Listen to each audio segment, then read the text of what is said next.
You're listening to the Ballet Piano Podcast, lifting the lid on dance accompaniment.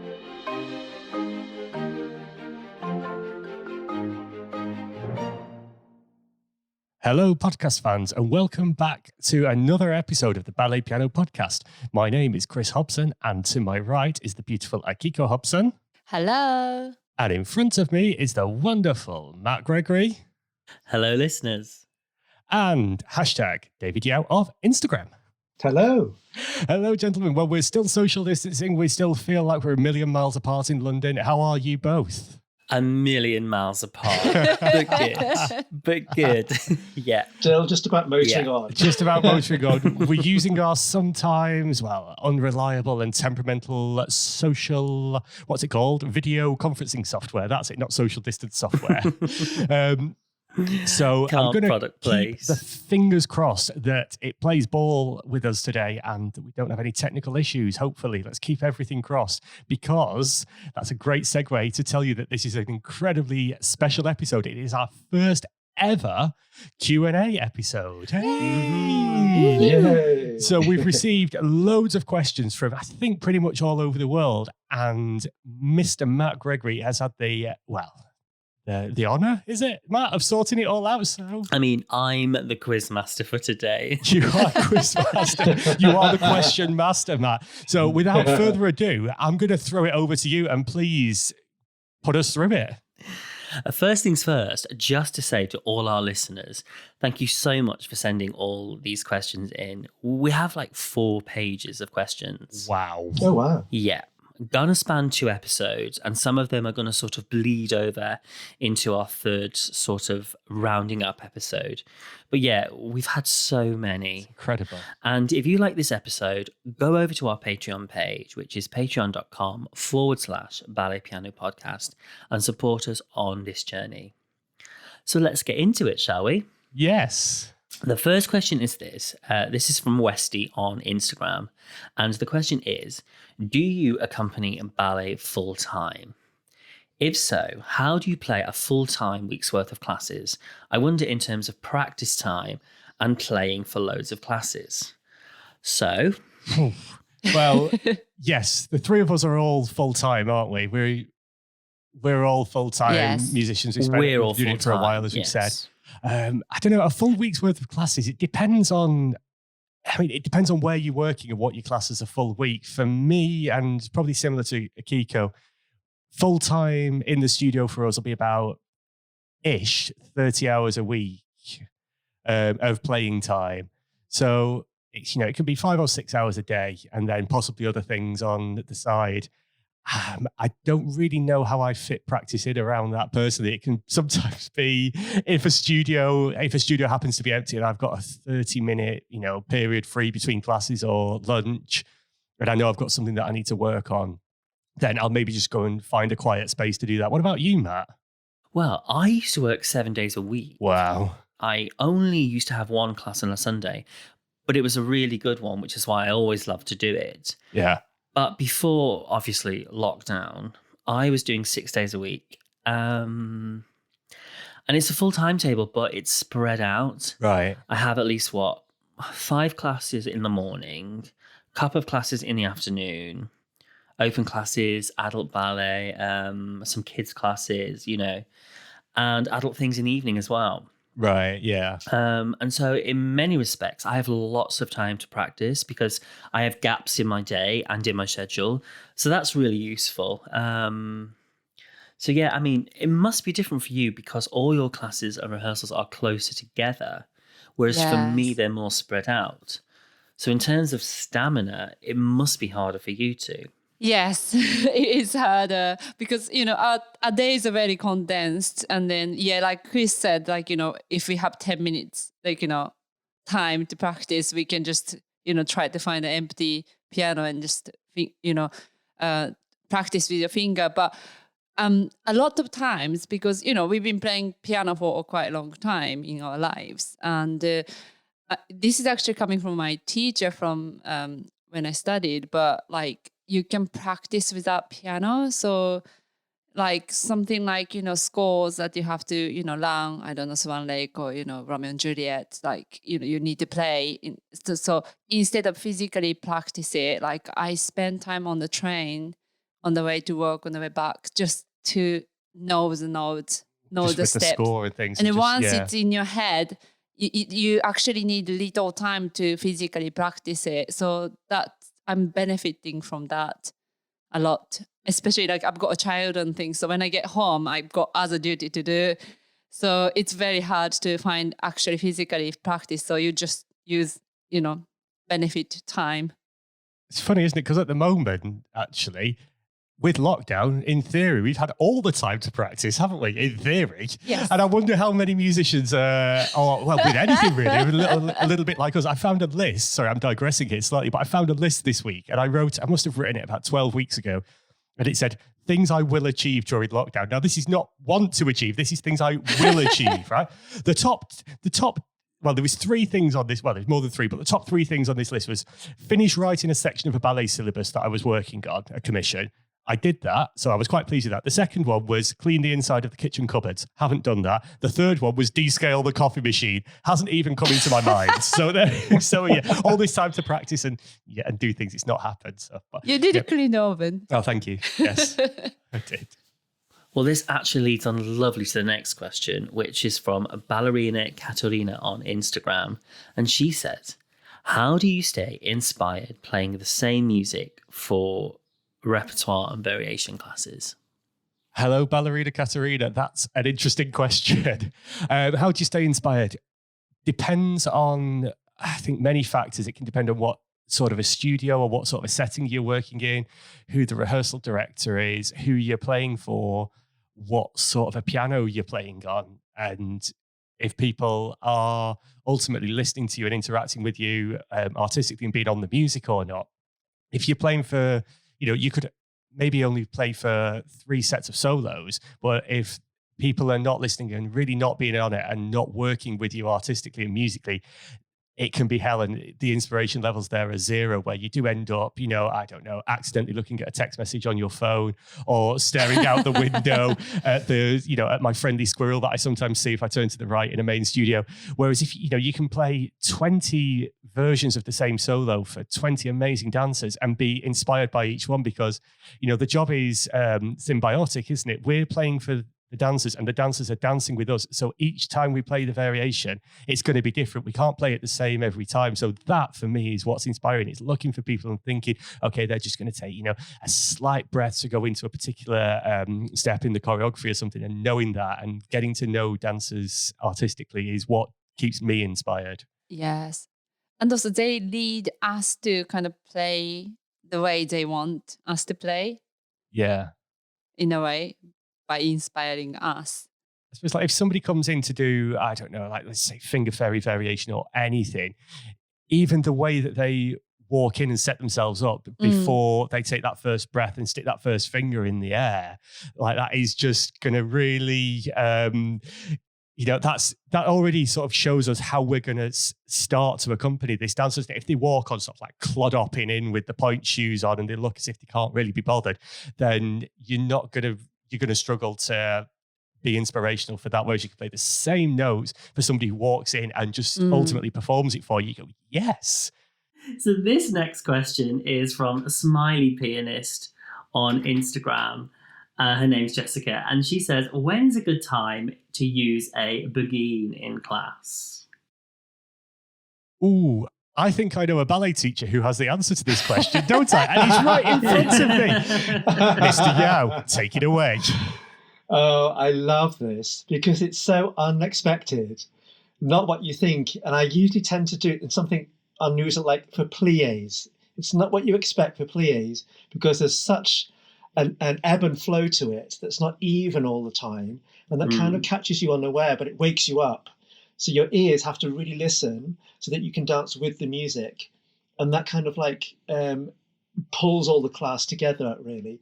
And then we're always inspired by whoever's playing that tune on the piano, because they give their interpretation of that. And it's always different. As you said, you're always different from each other. So that's what gets us going. Well, that's what gets me going anyway. How many versions of Begin the Begin do you reckon you've heard in your career then, Mr. Yao? I have lost count, but I loved every one of them. Because it's great, because you can use it for pliés, you can use it for fondus. There's so many things you can use it for adage. Just like pop it in, and you suddenly like everybody's like on their toes because they have to really listen. It catches them out. It's great. Oh, love that. This next question is from Emily Barrett, and it leads nicely on. When will we get to hear you play examples? Never. No, I'm joking.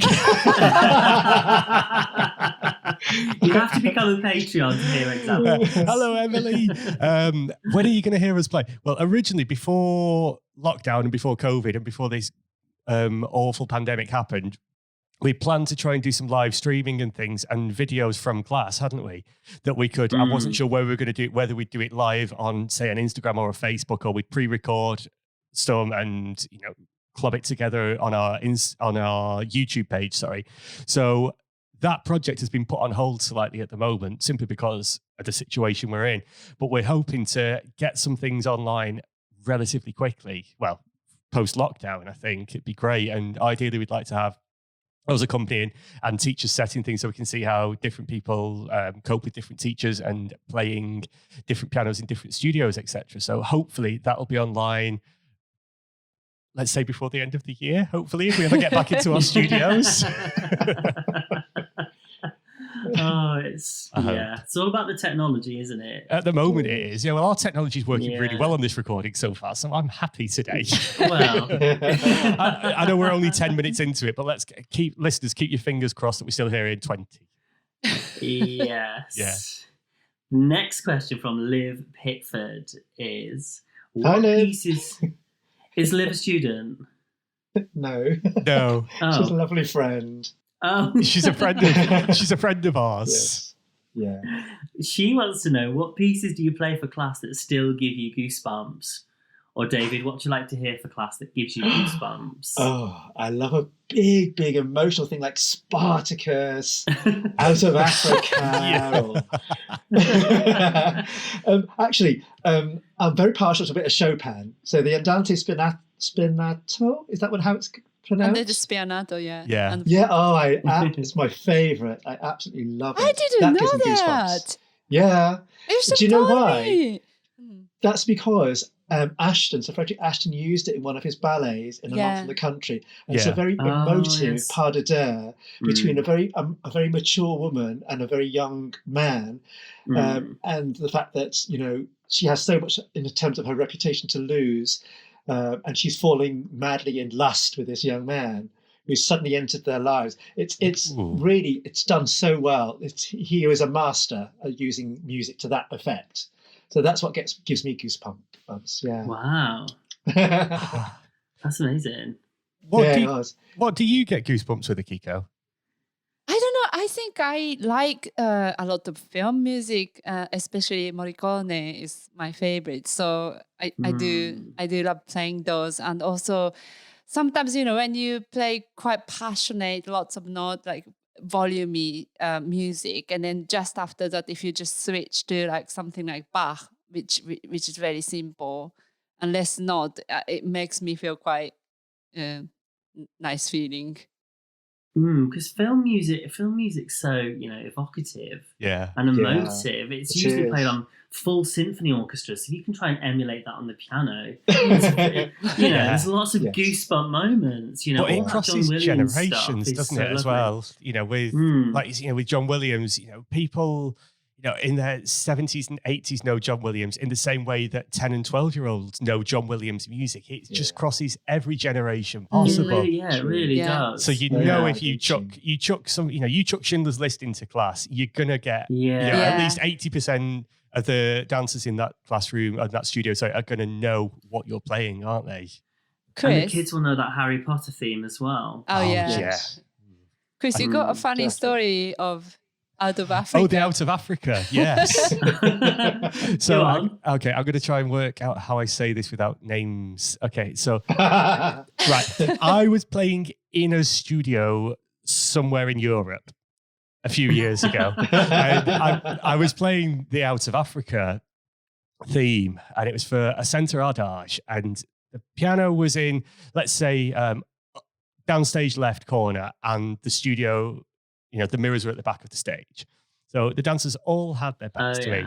And so I'm playing this god-awful, clapped-out old grand piano, and I was trying to get anything out of it, kicking the hell out of it, really. Yeah, that piano. Just to get to it. It was awful. Yeah. And then, so they marked it through, then we did the exercise, and the teacher looks at all the students. She's like, okay, ladies, come on. You've got a young, attractive pianist behind the piano. I was much younger back then, right? I was a lot younger back then. It's like, and he's playing beautiful music with you, for you. So you have to flirt with him with your bodies. Bearing in mind, I could only see their backs. So you flirt with him with your bodies, and he will flirt with you with his fingers. So, yeah,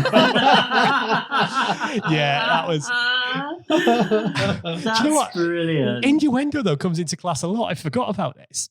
There was a teacher who once said, I think we were setting an assessment or something like that, and she just decided randomly to stick a balance on the end. She's like, oh, Chris, just stick your little bit in at the end for them. That's hard.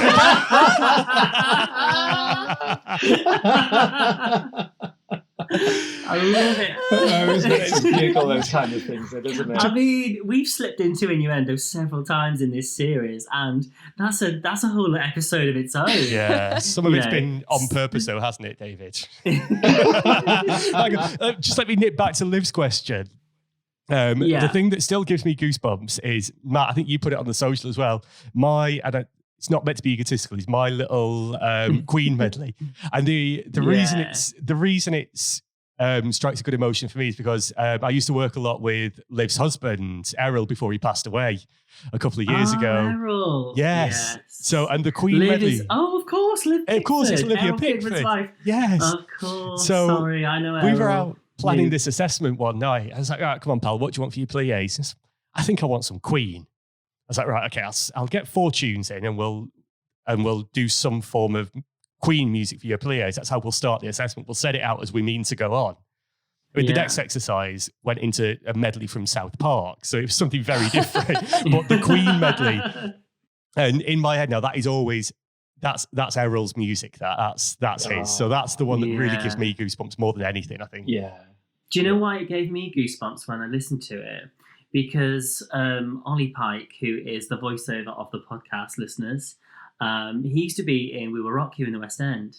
And I was lucky enough to see the final performance before it closed. Oh, wow. And I've always been a fan of We Will Rock You and the Queen music. But in that final performance, Brian May comes on and plays the guitar solo in Bohemian Rhapsody. Yeah. And then Roger Taylor comes out of the stage and plays a drum solo, like filling all over the place. And I mean, I'll never forget that night. And yeah, Queen music is so iconic. And so when I was listening to you play that lovely medley for pliés, I kept thinking back to that night. And it was, it's so lovely. Yay. Oh, it's lovely. Marvellous. Yay. Next question. This is from Lou Allen. And she says, you guys talk a lot about the tunes you like and the existing pieces you adapt for class. How much do you improvise original material? And what difference does it make to the teacher and dancer's point of view? She says, I'm 90% improviser and 10% tunes, but didn't realise at first I was in the minority. Well. Go on, Mike, you go. We're speaking at the same time. I would say, Lou, I don't think you're in the minority. We all work in London. And I would say in London, it's generally 50-50. Yeah. Have a lot of tunesmiths in London and a lot of pianists that solely improvise and, and do it, really well. But I think you have to be able to improvise a little bit, even if you consider yourself, a tunesmith or someone that plays a lot of tunes. I think you have to be able to improvise and, rephrase your structure and the number of bars and the textures and the way you harmonize things. So even just for those sort of like those unexpected scenarios where the teacher will just suddenly shout across, "Oh, add an extra 8 in," or we'll have will have 8 to turn to the extra side, and you Yeah. think you've got your tunes lined up in your head sometimes already, haven't you? Yeah. But you've got to, just whether it's just repeating the last 8 bars or just doing a basic, like 2-5-1 or 4-5-1 chord progression just to get yourself Yeah. into Yeah. the second side and just be adaptable instantly, which is where I think a lot of improvisation will come into ballet class, isn't it? And I don't know, Yeah. it's like I think you're right, Matt. It's a 50-50 split in London between the tunesmiths and the improvisers, isn't it? Yeah. And the tunesmiths will improvise and vice versa. Yeah. What do you think, David? What do you have a preference? I like both. But Yeah. I remember in my when I did my teacher's course, we used to have this fantastic pianist who would teach us music, Thomas McKellen Young, and he was very close to the lady who was kind of guided us throughout the course, Valerie Adams, and she used to go back to Madam's time, Right. Damien Duvalwa's time. Yeah. And he would do both. He was very good at his tunes, but he would also make things up. And if anybody's out there who remembers this, what's the end of the 3 bars of 3-4, 3 bars of 3-4, 3 times 3 bars of 3-4, and then 1 bar of 2-4? You repeat that, and then there's some 2 bars of 2-4 mixed with 3-4. It was amazing. I've got it recorded somewhere. I'll try and figure it out and show you, because it was amazing. We used to use it for Grand Batman on cloche with envelopes, and it was brilliant. But he composed it, and it just became his thing, his theme tune. And we would almost get really excited, hoping that it would be this class that he would play it for us. So it was lovely. It was really nice. But that's one of the examples of pure just composition. It was great. Yeah. Yeah. I remember asking somebody else to play that as well, and the panic in the staff room. It's one of our freelance. It was one of our freelancers. Yeah. But David, I remember you asking me. I can't remember if you texted me or you asked me before class, and I was like, okay, then just let me get a piece of paper. Or I had the paper at home, just scribbled it down. Just like, okay, and whatever it was, I'll be fine with that. And then we got to the X. I was like, oh God, it's here already. I haven't thought about it. And then we had a freelancer covering that class at the end of the week for you. He's like, okay, we'll do the Grand Batman. I gave it to her, and she's like, what is this? It's just to remember counting. It's is just how accounts it's for not it, just yeah. only the You've got to really improvising. count, haven't you? Yeah. David, if you ever presented that to me, I'd need a week's notice, please. Excellent, Matt. I will bear that in mind. I need to practice that. This leads nicely on, actually, from Mari Jones. She says, do you ever improvise? If so, are you comfortable with it, or are you happy at playing your favourites? It depends. I don't mind improvising, and I do improvise, like my B sections, or if I'm at a loss of what tune, or I've no tunes up in the head of that day, I'll improvise something. But yeah, I'd sort of have my go-to tunes. I like playing tunes because I like to hear melody, and as a dancer, I like to hear melody. And when you're on stage, certainly in the classics, there's a lot of melody. So yeah, I just love good melody. Do you like improvising? Yeah, I can improvise forever if I want to, but as soon I personally feel like when I start improvising, it just sounds less inspiring because it's just my rubbish improvising. So I prefer the tunes, but That's I how know I feel as well. Yeah, but I know whenever I'm required, I'm comfortable improvising. As long as it needs to be. I just prefer tunes because it's more beautiful. I find if I'm playing for a ballet class and it's billed as a ballet class at a company and the teacher is generally more contemporary, then I'll just go into improvisations, because even though it's a ballet bar, they'll sing something that sounds quite contemporary, like really rhythmic. Yeah. And so I'll naturally just go into a contemporary sort of improvised feel and stay away from the tunes and the classical stuff. Yeah. It really depends on who's teaching. It depends on the dancers are, situation, really. doesn't it? Yeah, and what company you're at, because they're all true. different. And someone says, a next question from Westy again on Instagram, do you ever play for contemporary classes?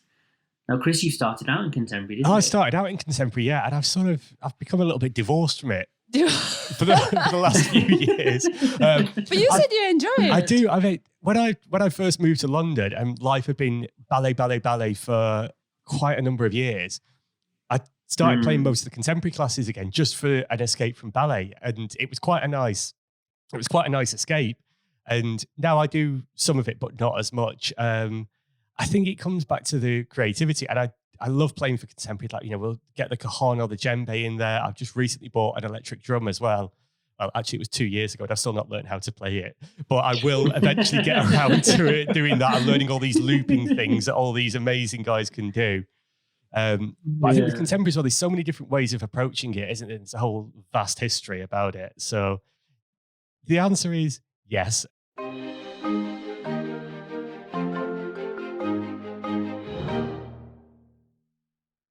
Now, this is a good question, and this is from Simone on Instagram. And she says, how often do you repeat a piece of music in the same class?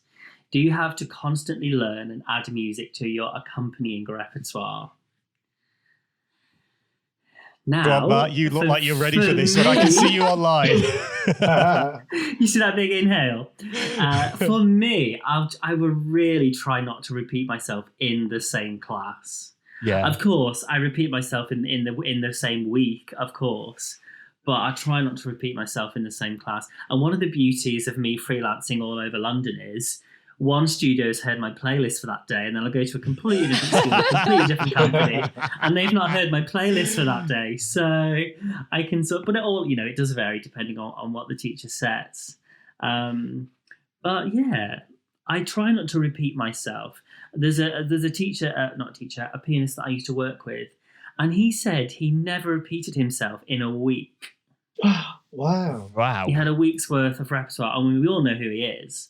But he said to me one day, he never repeats himself in a week.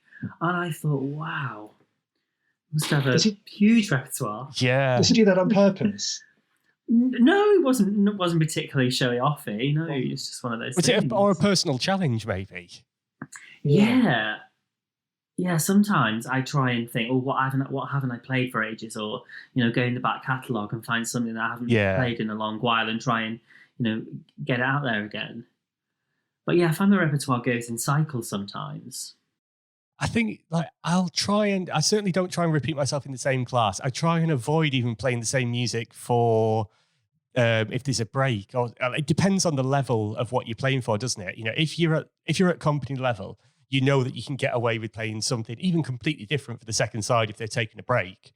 Whereas if you're playing for, say more beginner classes or youngsters, actually repeating the same music over the same class in a period of days can be really helpful so that people, am I right here saying that people know the choreography and know where it's coming in the music? Yes, so they know what's coming up. Yeah, absolutely. Yeah. I used to work with a teacher who would give you almost like, I used to call it the menu. He was ready to come into the staff room. He was like, hello, Mr. Hobson, here's the menu for this week. And it was great. So you'd make a note on the Friday of things you thought would work for his class the next week. You'd try it out. If it didn't work, he'd come sidling up to you and he'd say, oh no, Mr. Hobson, I think I'd much rather have this. And he knew exactly what he wanted. And he was just hard work and he wouldn't ever tell you. So that got repeated, but yeah, I try not to repeat myself if I can help it. I might play something in class, let's say at the bar, that I just played because I was inspired to. And then the teacher might set something in the centre where that piece that I played at the bar is absolutely perfect for that centre exercise. And then I think, well, I just have to do it again because it's perfect for what they want. So occasionally that happens. If anybody rolls their eyes at you, do you look at them and just go, oh, look, it was so good, I had to do it twice?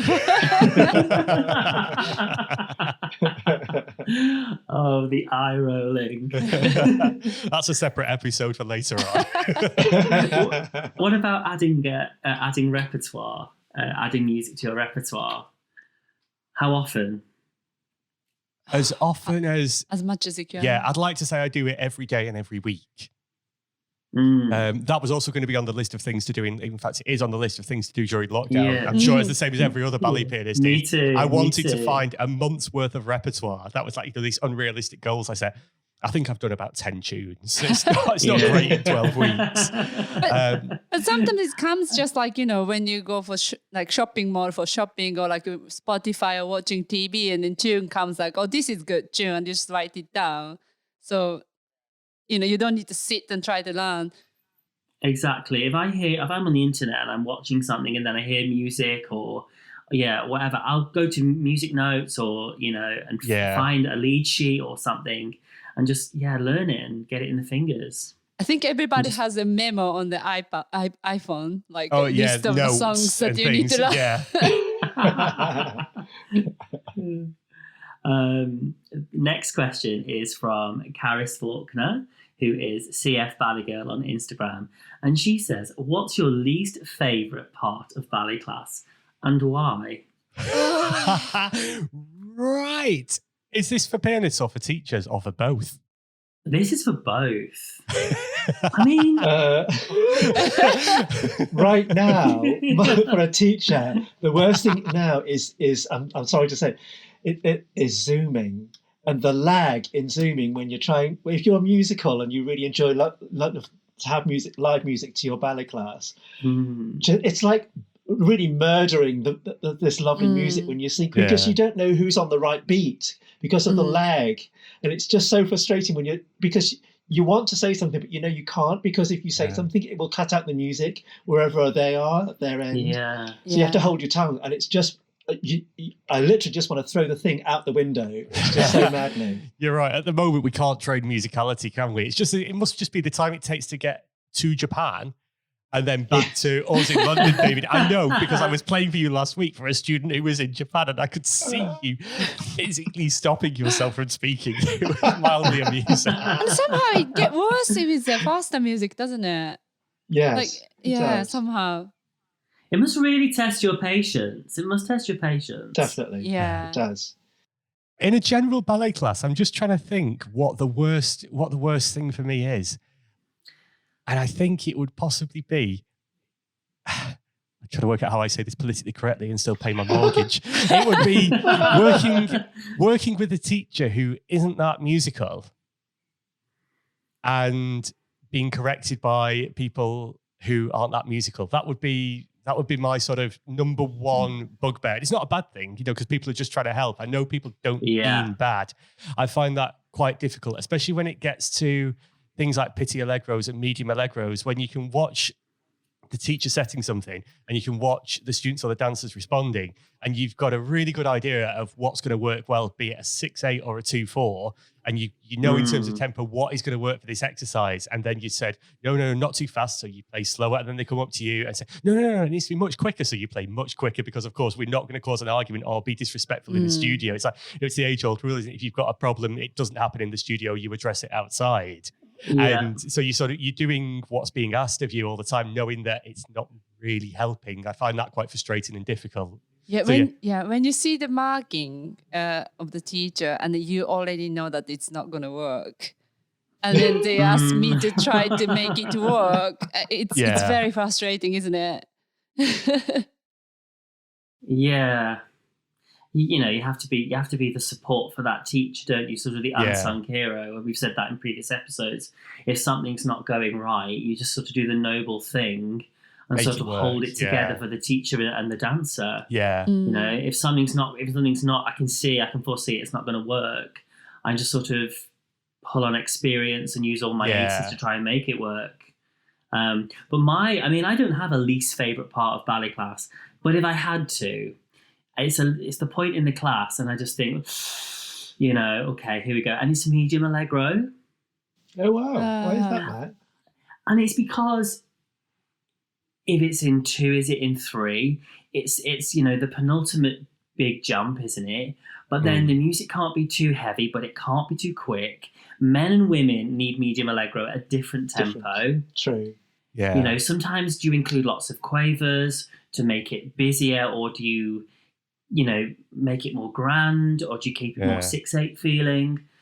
It's That's a minefield, tricky that one, for isn't me. it? It is. Yeah. And it can come down to what the teachers want as well, isn't it? You know, like you were just saying with the quavers, I've been told in media, and I go, no, it's too busy. I want much less. I think, it's so sparse. I feel like there's not a massive amount of support there, but that's just what the teacher wants. So of course, that's our job, isn't it? We're a company. We do what we're, instructed to do, basically, or we're advised to do.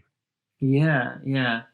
And so if I'm playing medium allegro, I've said this before, I will always watch the dancer and sort of look for where they're going to land their jumps, in preparation, for the takeoff of the next jump. Yeah. And sort of find the rhythm from them, and keep it light, but space in the music as well. I find it quite tricky. I hope if anybody's out there who's actually running a teacher's course or thinking about it, can really pick some things up from this, because it's so important for any future teachers or any present teachers right now to have a basic understanding of basic musicality and of knowledge of the technique and everything. It's really important because it makes a big difference, as you're saying, as we're hearing now over what you're saying, your answers, in the way that you interpret what a teacher wants. And it's so important, not just for the students, but for the musician who's playing, to make that whole thing come together, because the music is the lifeblood of dancing when you're actually in playing live. And so if you're giving mixed messages, then it's really difficult, isn't it, to understand? It's almost not enough to say, can I have a 3/4? No, because there are so many different kinds, exactly. And they benefit exercises in so many different ways. Yes. So, and there's lots of 2/4s, lots of 4/4s. Yes. So, I mean, this is a question that's going to come up actually, but I'll wait till we get to it. But yeah, teachers out there, I think that the best thing to do is really sing what you want. Exactly. Yes, Ask use your for voice. time signatures. Use your voice. You don't Yeah. have to be Because an opera singer. You just Yeah. have to know the actual rhythm that you want. Yeah. Time signature doesn't mean anything to us because No. there's so many different 3/4s. So it's Yeah. better to sing the tune. Good point. Yeah.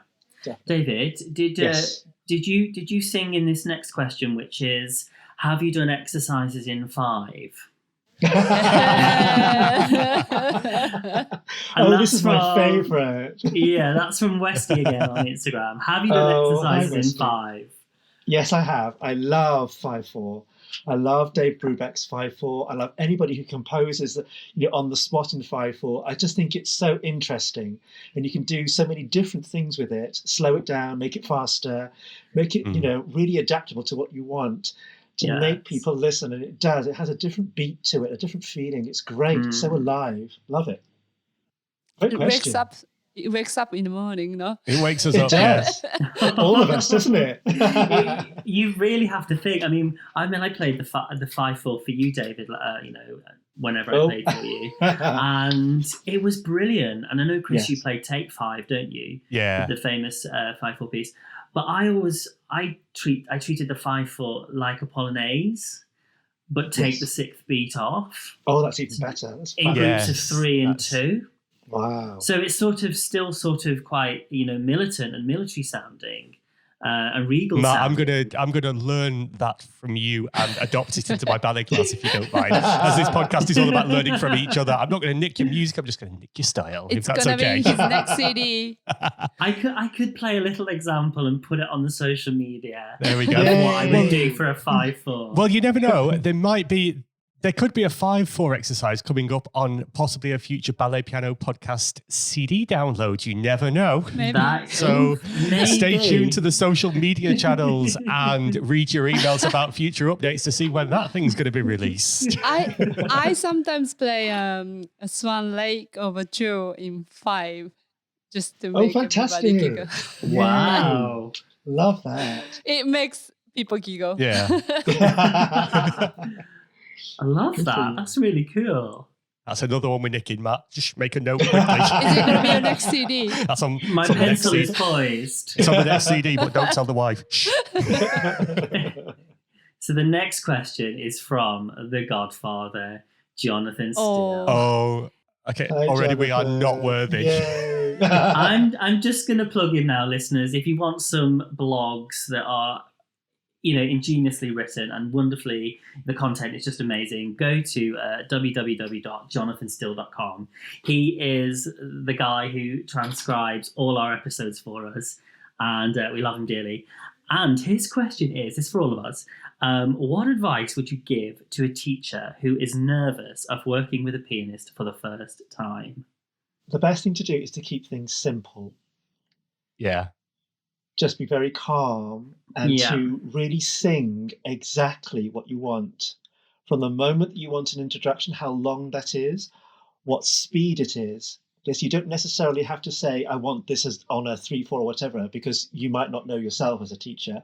But if you sing a tune, and I only know a few tunes that really, I teach to, but that's sufficient, because a well-known tune will go a long way to help you to explain what you want in the kind of the feeling that you want. I completely agree. And the best teachers in the world have maybe 5 different tunes that they sing for everything. Definitely. It's brilliant. And that is all you need. So and if you sing a rhythm or sing a tune. Yeah, you're going to be nervous when you're going in there, aren't you? As a newbie teacher, especially if it's one of your first times working with a musician. But I think it's obvious. I think when we say, it's obvious to me and it's obvious to us that a musician isn't there to hinder anybody. A musician is there to be an extra level of support for you. So if you don't know, you just la or click or hum or anything. You just make some form of noise. And then we will get that from that, because we don't need you to, we don't need this beautiful legato singing, as you were saying, for a plie, because most pianists out there know what a plie is and we know what's required from it. We need to know how many positions is it? Is there a balance in the middle? Does it go over to the second side? And from that, and then we need the tempo. That's what we need to successfully do it, I think. I actually experienced that, some time ago, that I played for this ballet teacher who was auditioning for teacher's position, and he has used the pianist, but not very much. So he was very, very nervous having me in his studio for his audition. And he was all bless him, he was already sweating. His t-shirts were all wet before he goes to the studio. So I remember I just said to him, don't worry, I'm experienced enough. I know what's going on. But what you have to do is just sing the tune Sing the tune and I will get you. And you just tell me when to stop, and then that's it. That's gonna be okay. And he was like, "Thank you." And then it went okay. I would say to novice teachers, take your time, because inexperienced teachers feel like they've got to set their exercise in record time to get on with it. And I would rather have the first 8 counts in real time and real feel. And then they can sort of, 2 of these, 1 of those, other side, and then set it a bit quicker.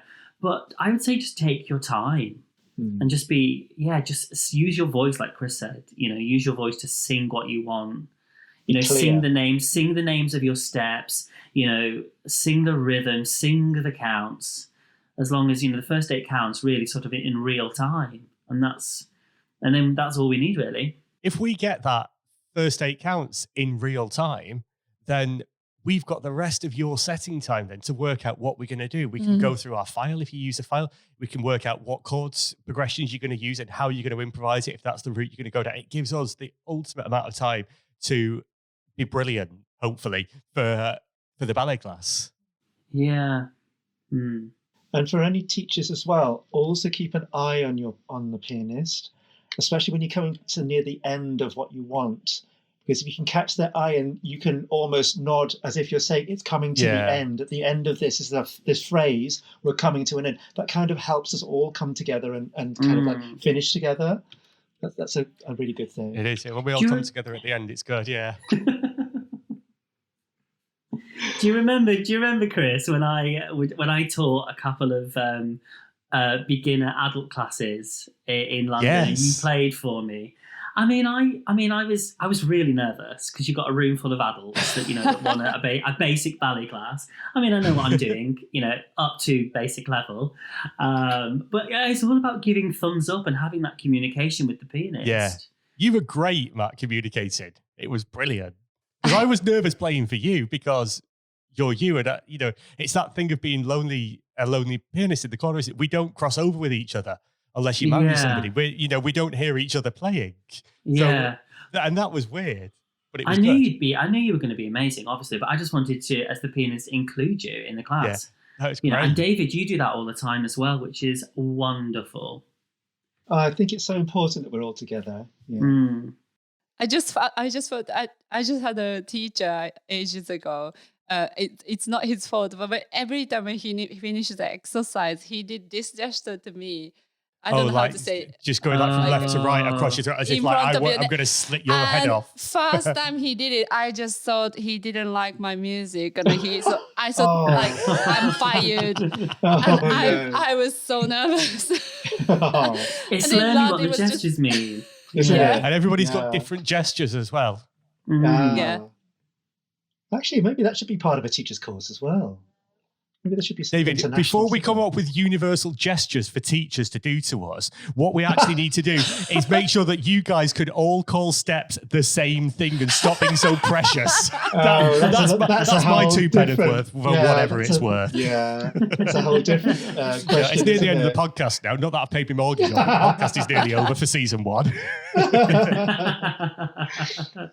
I've got another question off The Godfather, and it says, to the pianists, thinking specifically about playing for ballet classes, what would you single out as the absolute best and worst experiences of your working life so far?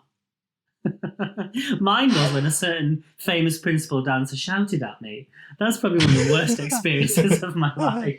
And if you want to hear about that, go back and listen to our previous episodes. Oh, yes, I did mention it, didn't I? He just grabbed his bag and left. Oh, well. But Okay, one of the best memories that sticks in my head is, I mean, one of the best experiences is playing for class on stage and doing somewhere like Albert Hall, Royal Festival Hall, Yeah. Coliseum, Sadler's Wells. Doing the class on stage is the best. But I played for a class with Michael Clark Company about, I don't know, maybe 2013. It was on the Barbican stage. Mm. And, you know, there was only, 6, 7, 8 in the company. And class was over, really, and I was still sort of at the piano. And it was Johnny Oliver, who's sadly no longer with us, and Yeah. Simon Williams, and they were both in the company. And they wanted to do a menage, just the two of them. And so I struck up my big coders, and the two of them, just for about 5 minutes, just darted around the stage. Just the two of Wow. them. Everyone else had left. And, you know, double soda bass, coupe jetés on tournon. Just wonderful, showy off, you know, virtuosic steps. I'll always remember that class. It was just, really wonderful. Just the two of them and me. It was great. This is one of my best. Over to Right, you. mine doesn't sound that good now in comparison. Right. Mine is when I snuck a cajon into ballet class behind the upright piano, and we did a tondu in the centre. And I was like, okay, I'm going to have some fun with this. And it was a weekend. It was a weekend class for a vocational school I was working at the time, and I decided to rap the Fresh Prince of Bel-Air theme tune whilst playing the cajon with my right hand and doing the bass with my left hand. Nobody knew that I'd been sitting on a cajon for about 50 minutes.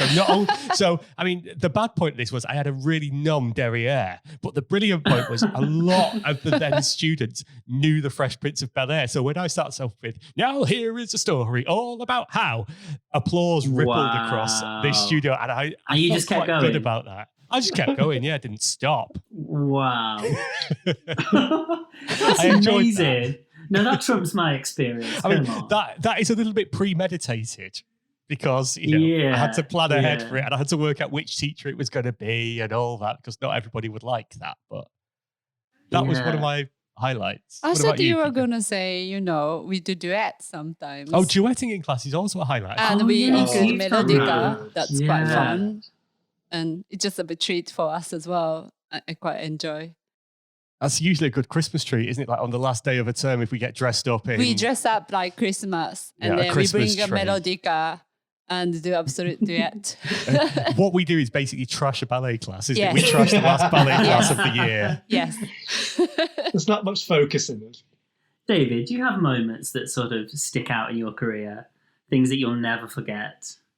And you presumably have danced with some of the greats of this, of the world. I remember especially in performance. I remember when Margot Fontaine came out to guest with us in Miami. Wow. And she was the Queen Mother in Sleeping Beauty. She was so entrancing that there was a standing ovation for 5 minutes in the middle of the performance when she did this this thing where Aurora has just pricked her finger and she's supposedly died, and we all turn around and we'd all as normal expecting to see a certain kind of expression and everything, and there was just this as if someone had really died on the stage and it was her daughter. Wow. And I looked around, and as she came walking, everybody was in tears, and that was the people on the stage. She touched us. That was the magic of Margot, and you couldn't explain it unless you were there on the spot. That was the magic. That's incredible. I always remember that. It was incredible. Yeah, I'll remember that forever. Amazing. I've just got one final question. This is the last question of this episode, and it is, if I can just find it. Oh yeah, when did the idea of the podcast begin to cook? How was it born? Chris? Christopher? Okay. No pressure. This is your baby, really. It started with you, didn't it? Well, it's now our baby. This little baby has got 4 parents, and it's us. Originally, I just thought it'd be funny to have some sort of podcast or some platform to share stories and experiences. And I thought that would be fun because there wasn't a lot out there. There was blogs and things. I'm not a massive reader. I prefer to listen to read. So I thought, well, maybe if there's a podcast or something like that we could listen to. But I didn't know how to structure it or what it was going to be about or how we could do it. So originally I was thinking, well, it could be interviews with people. So we could interview some dancers and some musicians, accompanists, music directors, etc. That could be possibly how we go about sharing some stories and experiences. And then... I think one night I'd had a couple of drinks and I decided that, well, maybe we could share stories about class, and that would be the way to do it. So it could be educational as well as funny and enjoyable. And obviously we all work together. So I remember phoning you up, Matt, and I was like, I've had this great idea. We should do this, and blah, blah, blah. And going like an absolute express train. And you were so polite and you just said, yeah, that sounds great. Okay, then let's have a chat about it. And then when I next spoke to you, you was like, what were you on? And he's like, were you drunk? I was like, no, I'd had 2 beers and I'd travelled from West London to East London. And in that time, I'd had this idea of how we could sort of put something together. Yeah. Or at least who could be a part of it. And the next day we got boxes of equipment delivered from Amazon. Then we had a lot of equipment around. We had mixing desks, microphone arms, podcast microphones. We had a lot of equipment arrive. Because all the podcasts so far is things that we would talk about in the staff room where we share our stories of, and our knowledge. And so it feels like a good idea to put it out there. So, and I mean, the funny thing is there's no right or wrong way to do anything, is there? And there are wrong ways to teach and obviously there are wrong ways to play. But overall, if you know what you're doing, there's not a right or a wrong way. It all comes down to personal preference. So I'm sure a lot of the things we've said on here, people agree with some sections and disagree with other sections. We're never going to agree with everybody's, for an accompanist, that's why there are so many accompanists out there. It's because people want to hear different things around, don't they? You don't want to hear Chris Hobson 365 days a year for the next 100 years, do you, Akiko? Unless you marry him. Well, Akiko, we signed a contract now, didn't we? But, as good as one person is, their way isn't the only way. So I thought, well, it's just fun to talk about and open up some dialogues. And there's loads of stuff that's happening about dance and trying to get people together and things now. So hopefully we are a part of that movement as well. So baby, this is our child collectively. Well, on that note, I think that's the end of this episode for our first Q&A. Please join us for our second Q&A because we have lots more questions to answer for you. And in the meantime, pop over to our Patreon page, which is patreon.com/Ballet Piano Podcast. And there you'll see many ways in which you can help us on this journey. And why not go to our podcast, download the episodes, listen, give us a review, give us a 5-star if you think, they're worthy. And get us on our social medias on Facebook and Instagram, Ballet Piano Podcast. So we'll see you in the next episode, which is Q&A number 2. But in the meantime, it's goodbye from me. Goodbye. Bye-bye. Goodbye.